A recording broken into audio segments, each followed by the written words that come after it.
Assalamualaikum warahmatullahi wabarakatuh. Perkenalkan, saya Muhammad Fikri Farezi dengan NIM 101222013. Perkenalkan, nama saya Ahmad Hidayat dengan NIM 10 12 22 015. Saya Jasmine Akila Mary Blackbeard, NIM 10122220035. Perkenalkan, nama saya Adeline Kristi Hendrioko, NIM 1012-22051.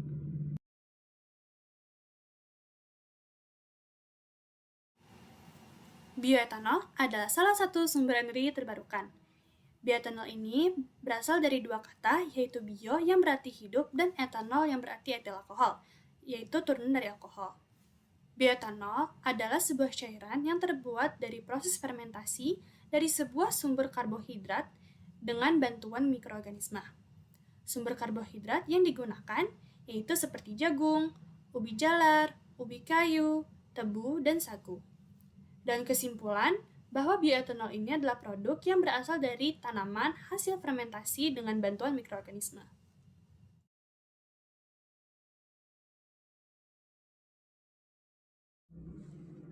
Proses pembuatan bioetanol dilakukan melalui beberapa tahapan, yaitu terdiri dari yang pertama persiapan bahan baku, kedua pemasakan atau disebut likuidifikasi, yang ketiga sakarifikasi, keempat fermentasi, dan kelima destilasi.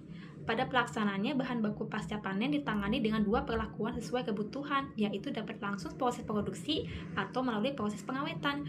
Jika semua tahapan dapat dilalui sesuai prosedur, maka akan menghasilkan kadar bioetanol dengan kadar etanol yang maksimal.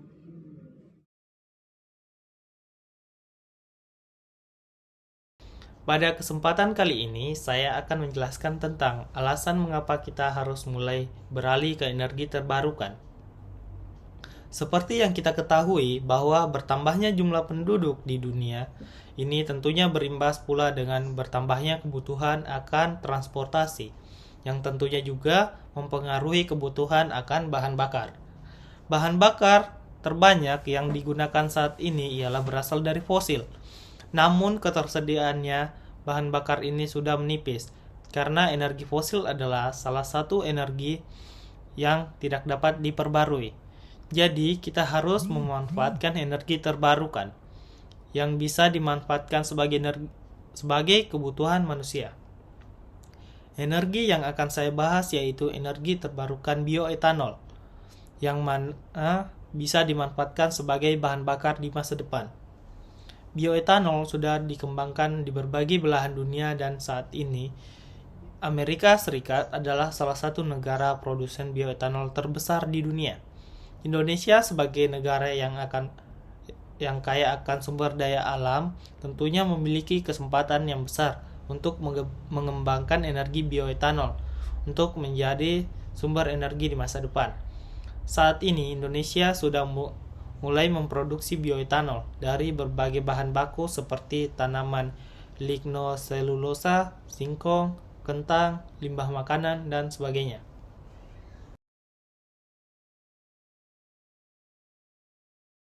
Di sini saya akan menjelaskan kelebihan dan kekurangan dari bioetanol. Namun, sebelum saya jelaskan kelebihan dan kekurangan bioetanol tersebut, kita sebagai warga Indonesia sangat beruntung. Mengapa? Karena di negara kita itu sangat kaya dengan sumber alamnya dan sumber energinya, baik itu energi terbarukan maupun tak terbarukan. Di mana kita tahu bahwa Indonesia juga memiliki perkebunan dan pertanian yang sangat luas, di mana hal ini kita bisa manfaatkan sebagai bahan untuk membuat energi terbarukan. Salah satunya contohnya yaitu bioetanol. Kita bisa manfaatkan sebagai bahan bakar masa depan. Oke, kita beralih ke kelebihannya dan kekurangan dari bioetanol tersebut.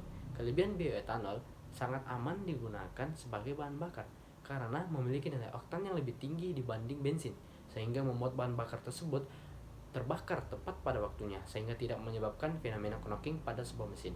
Yang kedua, yaitu emisi gas buang dari bioetanol ini sangat ramah bagi lingkungan. Salah satunya itu contohnya gas CO2, di mana gas CO2 ini bisa dimanfaatkan kembali oleh tumbuhan untuk proses fotosintetisnya, serta memiliki emisi yang rendah. Yang ketiga, memiliki efisiensi yang tinggi dibanding bensin. Selain memiliki keunggulan, bioetanol juga memiliki kekurangan. yang mana pada saat ini kita masih memerlukan perakitan mesin khusus apabila kita ingin menggunakan bioetanol secara keseluruhan. Selain itu, bioetanol juga bisa jadi mengeluarkan emisi polutan racun. Namun, hal ini tidak perlu kita khawatirkan karena kita sudah hidup di zaman modern, di mana teknologinya sangat canggih. Saya yakin bioetanol ini merupakan alternatif yang terbaik yang bisa kita manfaatkan sebagai bahan bakar masa depan. Manfaat bioetanol disebut sebagai bahan bakar masa depan yang ramah lingkungan. Nah, selain itu bioetanol dapat dimanfaatkan sebagai bahan bakar dengan kandungan minimal 10% etanol. Pembakaran yang lebih sempurna menjadikan gas buang sangat bersih. Tarikan dari bioetanol juga lebih spontan dan enteng. Selain itu, mesin di kendaraan akan lebih halus dan juga aman digunakan. Menggunakan paduan antara bensin dan bioetanol membuat bahan bakar irit hingga 20%. Selain itu, penggunaan bioetanol juga mampu memperpanjang usia mesin dan melindungi lingkungan. Bioetanol juga berguna untuk meningkatkan kemampuan jarak tempuh kendaraan Anda hingga 20%. Bahan bakar alternatif ini juga berguna minimalisasi kekerasan di ruang bakar. Bioetanol dapat digunakan untuk berbagai hal, seperti sebagai bahan dasar industri farmasi, campuran bahan bakar kendaraan, dan lainnya. Bioetanol dapat dipakai langsung sebagai BBM atau dapat dicampurkan ke dalam premium sebagai aditif dengan perbandingan tertentu. Contoh, gasohol atau gasolin alkohol. Gasohol ini adalah campuran dari bensin dan bioetanol yang merupakan alternatif atau pengganti premium. Seperti yang sudah dijelaskan sebelumnya, kelebihan menggunakan bioetanol sebagai sumber energi di masa depan sangat banyak. Selain itu, kita tidak perlu takut untuk kehabisan sumber bahan bakunya, sebab bahan baku pembuatan bahan bakar bioetanol sangat mudah ditemui di Indonesia, sebagai negara tropis yang kaya akan keanekaragaman tanaman pertanian dan perkebunannya. Dengan menggunakan energi bioetanol, juga kita dapat mengurangi limbah organik yang dihasilkan tiap rumah tangga maupun industri makanan yang jika tidak dimanfaatkan dengan baik, tentunya akan merusak lingkungan. Maka dari itu, ayo kita dukung program yang sedang dilakukan oleh pemerintah dalam mengembangkan produksi energi bioetanol di Indonesia sesuai dengan Peraturan Presiden Republik Indonesia Nomor 5 Tahun 2006 tentang Kebijakan Energi Nasional untuk mengembangkan sumber energi alternatif sebagai pengganti BBM.